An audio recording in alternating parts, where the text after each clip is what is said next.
Fala pessoal, sejam bem-vindos a mais um vídeo aqui do canal.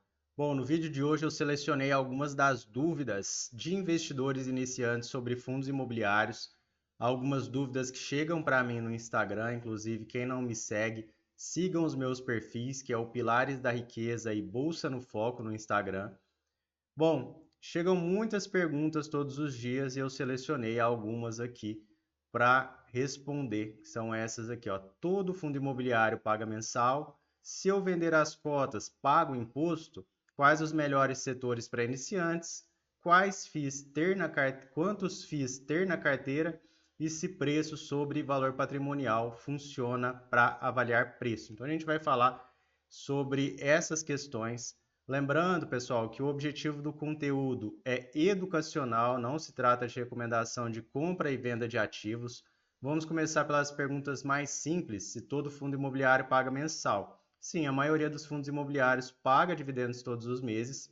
A lei que regula os fundos imobiliários exige que eles distribuam no mínimo 95% dos lucros apurados no regime de caixa a cada semestre. Porém, na prática, a maioria dos fundos antecipa esses pagamentos mensalmente. Eles fazem isso para manter previsibilidade e atrair cotistas. Então, sim, a grande maioria dos fundos imobiliários paga mensalmente.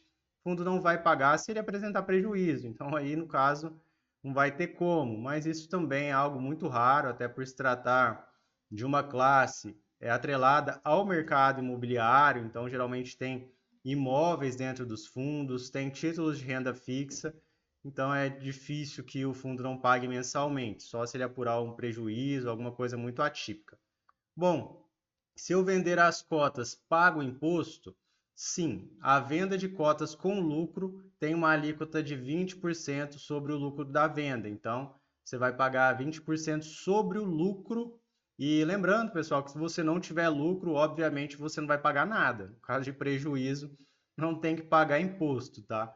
Os prejuízos podem ser compensados. Então, se você vender um fundo imobiliário com lucro de R$ 1.000 e depois vender outro no mesmo mês com prejuízo de R$ 1.000, você pode compensar isso e não tem que pagar imposto. E os dividendos, eles são isentos de impostos. Então, os proventos, eles não são tributados. Vocês vão receber eles de forma líquida na conta da corretora que vocês investem, tá? Sem incidência de imposto. Agora vamos aqui para algumas perguntas que são melhores de falar, que a gente consegue aprofundar um pouco mais. As duas primeiras eram mais simples, o pessoal bem iniciante mesmo, que está começando agora de fato. Ó, os melhores setores para iniciantes, então. Eu trouxe aqui, sem meias palavras, galpões logísticos e industriais. Por que que esse é um dos melhores setores para quem está começando? Pela resiliência, então tem uma vacância abaixo da média. Isso, o que que é vacância? Como a gente está falando aqui de galpões logísticos e industriais, são imóveis físicos, e a vacância é quando o imóvel fica vago, certo? Simples assim. Então, eles têm uma vacância abaixo da média, a maioria dos imóveis eles estão alugados, bem alugados, a maioria dos contratos é de longo prazo, os contratos chamados atípicos.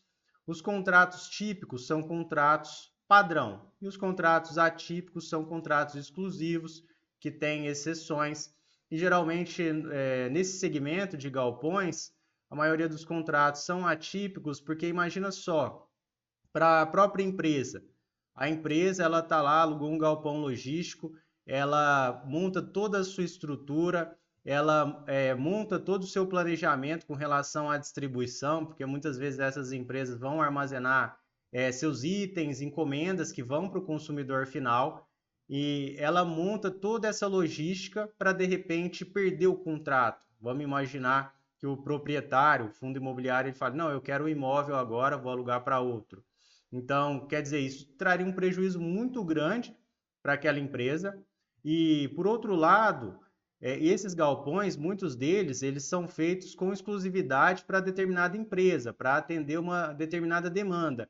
Então, imagina só o fundo ali que montou aquele galpão logístico perder um inquilino importante. Então, para os dois lados, esses contratos atípicos são uma forma de proteção e isso faz com que os galpões eles tenham mais resiliência. Então esse é um setor bem interessante para vocês investirem, até porque o e-commerce só vem crescendo. Depois a gente tem os shoppings. Os shoppings é bem interessante de vocês analisarem também, porque eles têm mais de uma fonte de receita, então tem estacionamento, porcentagem do faturamento, tem, claro, os aluguéis, então eles têm várias formas de receita e eles são multi-inquilinos. Então, em um único imóvel, você tem vários inquilinos. Então, o que que acontece? Se esse shopping perder um ou outro inquilino, ele continua com um monte.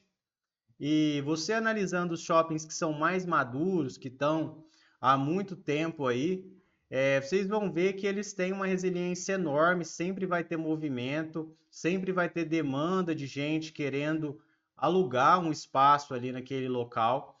Então, esse é um segmento muito, muito bom para quem está começando.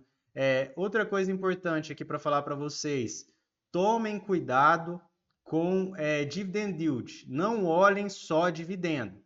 Muitas vezes vocês vão investir olhando dividendo, mas geralmente quanto maior o dividendo, maior o risco. Então você tem que ver se aquele dividendo é sustentável, se esse fundo ele vai conseguir manter esse dividendo por muito tempo e vai conseguir ir aumentando ele também, porque, claro, quando a gente fala principalmente dos imóveis físicos, sempre tem aquele reajuste nos aluguéis. Isso é padrão, de acordo com os índices de inflação, IPCA e GPM. Tudo isso vocês conseguem verificar, certo? Diretamente no relatório gerencial.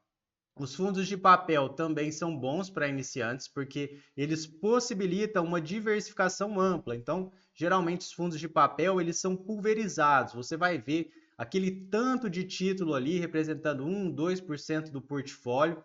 Isso minimiza bastante o risco e eles têm uma proteção contra a inflação pelo dividendo. Então, os fundos de papel, pessoal, eles tendem a ter uma cota regular, a cota não ir valorizando com o tempo, ela mantém ali regular, num preço médio, e a distribuição deles é toda em proventos, devido aos títulos que tem dentro do portfólio. Não é como os fundos de tijolos, que tem os imóveis físicos que vão valorizando com o tempo e reajustando.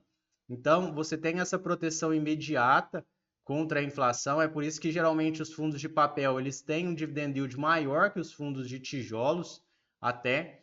E é bem importante também que vocês escolham esses fundos com muito critério, principalmente os fundos de papel, porque os fundos de papel, eles têm a questão da análise de crédito.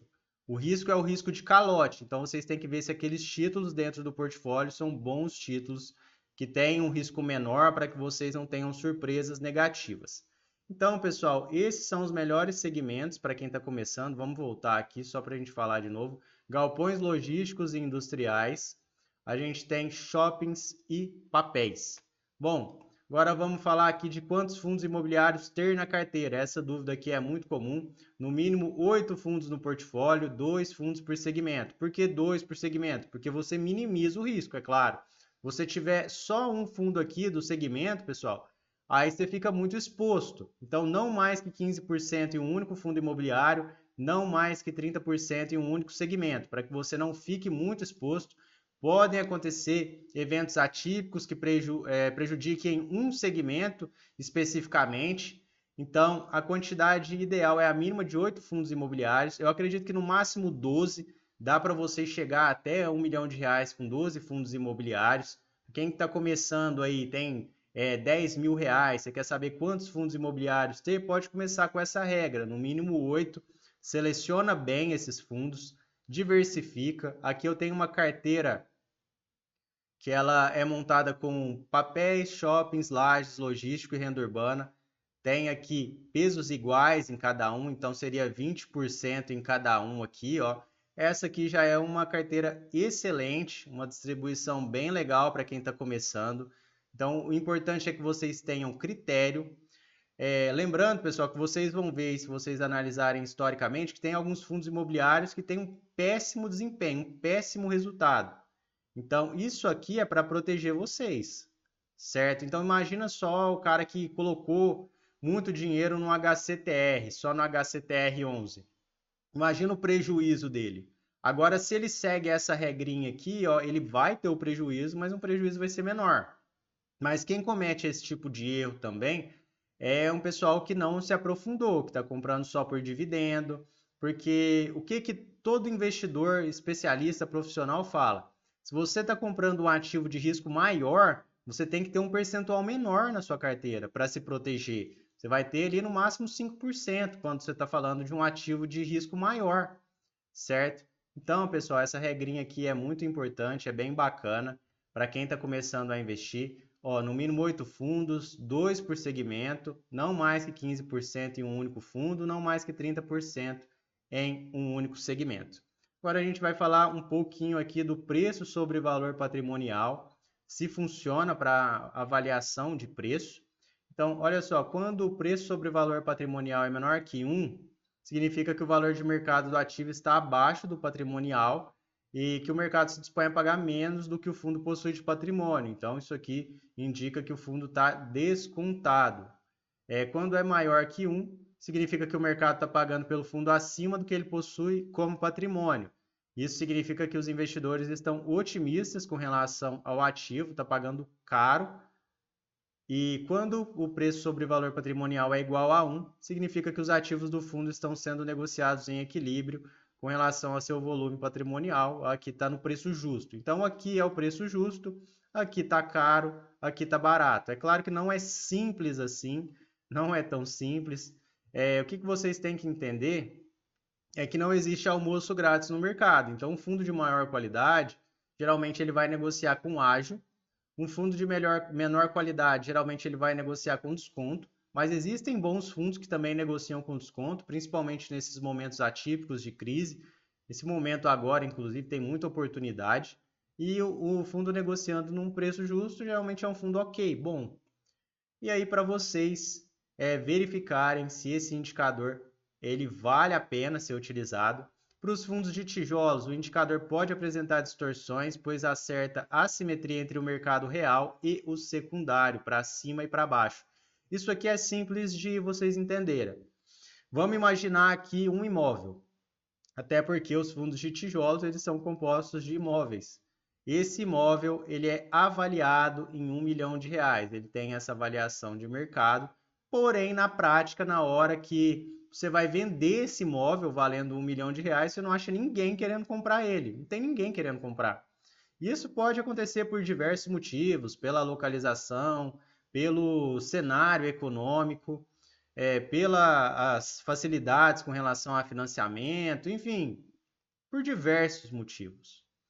E vamos imaginar então que esse imóvel não foi vendido a R$ 1 milhão, chegou uma proposta de R$ 800 mil e aí decidiram vender ele. Isso aí é uma coisa que acontece, é uma coisa que acontece a todo momento no mercado imobiliário.